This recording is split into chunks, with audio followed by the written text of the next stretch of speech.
Hello friend. आज ना रिया room रे मु चमकी गली माने कहीं ना ड्रेसिंग टेबल टाक से 2-3 फुट सेपट को घुंचई देती से टे सजाड़ी देकर मु गली ऊपर को कपड़ा आने टीना आसीनी से आसवा आगर कपड़ा आने भारी कहीं पोछा कपड़ा धरिकी भी ना से हाथ मारिदेव से एत माने बारण कैनि तार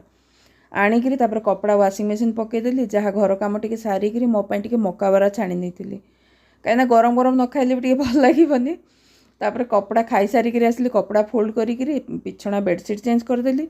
तापर आज मोर काम थिला बेडरूम झरका टी सफा करार कहीं गृहिणी हिसाब से ना सब जिनस को ध्यान देवा पड़े आ सब ना डस्ट जमिले सेमती भी भल लगे। आज रोसई भी साधा सीधा मुग डाली को कदली भजा कलरा भजा क्यारेज देकर आसली हजबैंड आसला टी चा पीकरी परियापत्र अंडा जहाँ अणाई सब धोईदेली न धोईले ना मु फ्रिज्रे रखेनी आउे आज बिरी फेणुची कहीं हजबैंड कहते सरू चकुड़ी को मटर आलू तरकारी माने आम ओडिया मानकर जो यूनिक डिश ना सेटा ही खाइबार।